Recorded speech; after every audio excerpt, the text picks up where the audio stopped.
Jeff. Chief draft you see is very high on your football IQ and your understanding. It's year 1 and year 2.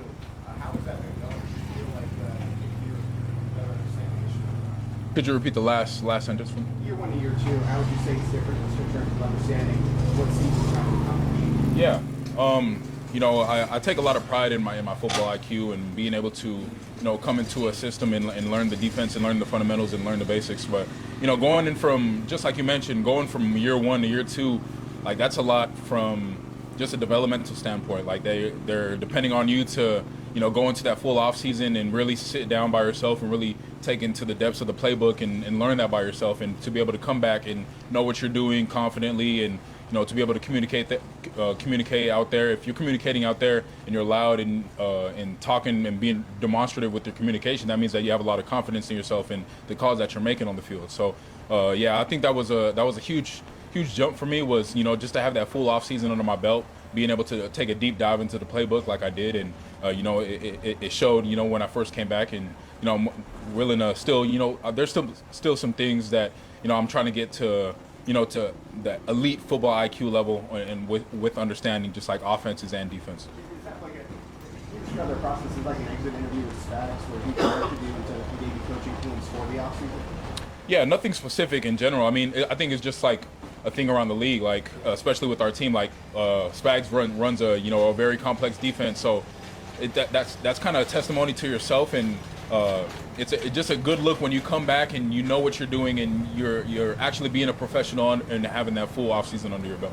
Has that allowed you to play faster and more free this year? Yes, sir. Yeah, for sure. Yeah, just flying around with confidence, making the right calls, making the right checks, and just being out there with the guys, whatever group that I'm in, just being able to understand what we're doing, but then not only what I'm doing, but also what my D-line and people in the back end are doing as well.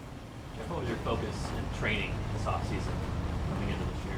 Yeah, there was a lot of things. There are a couple things to list off the top of my head right now, was just the football IQ, the football aspect of that, and then as well as just my body, being able to put a little more muscle on, and being able to put a little more lead to the pencil. And so I think I did a great job of that. Just training and watching what I ate, being a full professional, whether that's meal prepping or whether that's going to multiple trainers, and that's doing CrossFit, like boxing and little things like that on the side as well.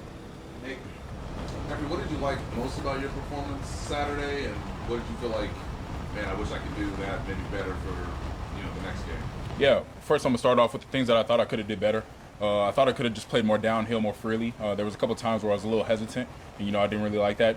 Based on some of the things that I was seeing, so being able to see a lot, and just play freely. But I thought I did a good job of tackling and coming up with the limb, whether that was having to be a scallop tackle, or whether that was the guy is 1 yard outside of my frame, and be able to get him down. So take a lot of pride in being able to be a good tackler. So. A couple more. You talked about diet and all that kind of stuff. Were you trying to get a little bit bigger? What do you want to play at as a weight? Because you were kind of in between at college. What's your ideal weight now, you think? Yeah, so my ideal weight, so right now I'm weighing around like 232, 233. So I'm at a really good weight, being able to still keep my speed, which is one of my main things in my game. But then as well as just, like I said, just being able to be more firm, whether that's in the run game, and being able to use my hands and be more physical. So that was really it. It wasn't too crazy of a jump from last year. It was just a couple pounds here and there. So. How do you feel like the competition for the Snap City is going, just among you, yourself, and all the guys? Yeah, I think we have a really great room, and the competition has been great. Coming in from OTAs, a lot of guys flying around. A lot of guys know what they're doing now with a full off season under their belt, and we have some young guys in the room who are also out there making a name for themselves as well. So. Yeah, with the room that we have, I feel like we have a really good room to where it's kind of always just going to be, every day you really don't know who's going to put their best foot forward, and it's really consistent with our room as well. So it's a lot of guys flying around making a lot of plays. So. Yeah, you've got a small group too, so there's a little bit of multitasking and everything. How comfortable are you in that? Particularly you're going back and forth between playing D, playing scout team, and all those different roles. Could you repeat just the beginning?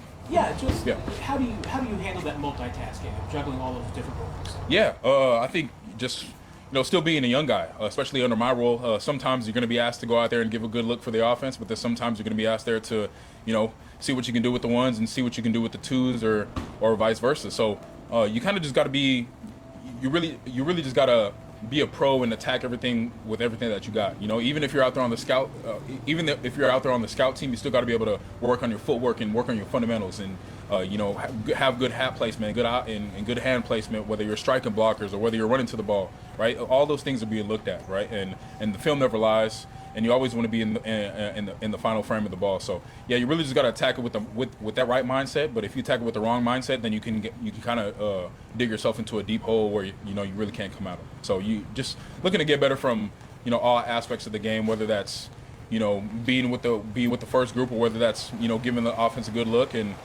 just finding every opportunity that I can to better myself as a player. So, Thanks, Jeff. thank you guys.